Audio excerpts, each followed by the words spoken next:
राहुल गांधी से भाजपा के जो नेता नफरत करते थे, आज वही उनके कायल हो गए हैं। उनकी तारीफों के पुल बांध रहे हैं। और ये बदलाव सिर्फ एक दो नेताओं में नहीं आया है। बीजेपी के कई बड़े नेता आजकल राहुल गांधी के जबरा फैन बने घूम रहे हैं।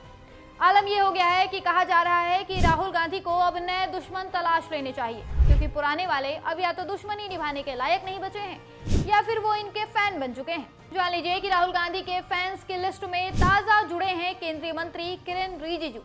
इन्होंने राहुल की तारीफ करते हुए कहा है कि ये मत सोचिए कि राहुल गांधी बेवकूफ है, वो जो कुछ भी कर रहे हैं वो कुछ सोच कर रहे हैं, वो बेवकूफाना काम नहीं कर रहे। सुनिए आप भी। देखिए, सबसे पहले तो राहुल गांधी जी बेवकूफ़ नहीं है। ये मत सोचिए कि वो बेवकूफ़ है इसलिए बेवकूफ़ी काम करते हैं, ऐसा नहीं है। देख रहे हैं कैसे मोदी जी के मंत्रियों के अचानक से जज्बात बदल गए हैं। ये वही नेता हैं जो राहुल गांधी पर हमेशा कटाक्ष किया करते थे, उनके बारे में उल्टा सीधा कहा करते थे, लेकिन अब इनके तेवर बदल गए हैं। अब यही लोग राहुल गांधी की तारीफ कर रहे हैं, उनके कामों को शानदार बता रहे हैं।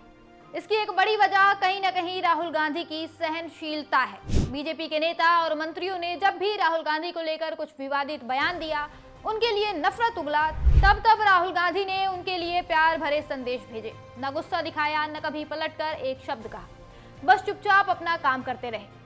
यही कारण है कि ये लोग भी अब उन्हें गाली देते देते थक गए हैं। अब इनके पास राहुल गांधी के खिलाफ बोलने को कुछ रह नहीं गया है, तो अब ये बस तारीफों से काम चला रहे हैं। और केवल किरेन रिजिजू ही नहीं, स्मृति ईरानी को भी देख लीजिए, कैसे कांग्रेस से चिढ़ी रहती थी। अपने से उम्र और कद दोनों में बड़ी सोनिया गांधी का भरे संसद में अपमान करती थी। खासकर राहुल गांधी को इन्होंने क्या कुछ नहीं कहा, कई भद्दे नामों से बुलाया। स्मृति ने पिछले 10 सालों में राहुल गांधी को नीचा दिखाने की कोई कसर नहीं छोड़ी। झूठ, अपमान, चरित्र हनन सब किया। राहुल गांधी ने जब अमेठी वाला घर छोड़ा था, तब यही स्मृति ईरानी थी जिन्होंने खूब ताना मारा, कहा भाग गया छोड़कर। फिर आया साल 2024 लोकसभा चुनाव।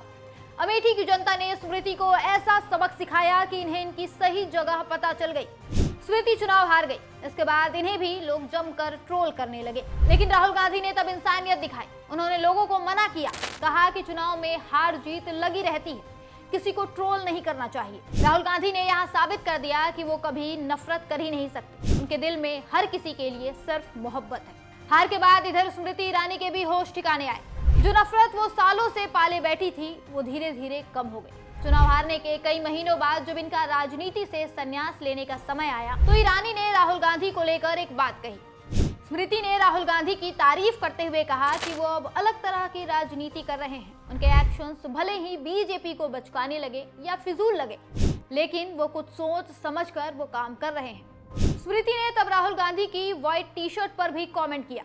उन्होंने कहा कि राहुल जो संसद में सफेद टी शर्ट पहनते हैं, वो जानते हैं कि उससे युवाओं में एक संदेश जाता है। स्मृति की ये बातें सुनकर हर कोई हैरान था।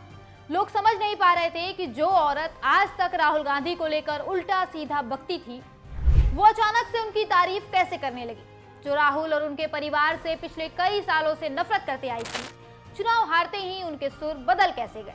लोग कंफ्यूज थे कि आखिर स्मृति को हो क्या गया। वहीं अब स्मृति के बाद किरेन रिजिजू भी राहुल गांधी की तारीफ कर रहे हैं। अब देखना होगा कि राहुल के फैंस की लिस्ट में मोदी जी का अगला कौन सा मंत्री जुड़ता है।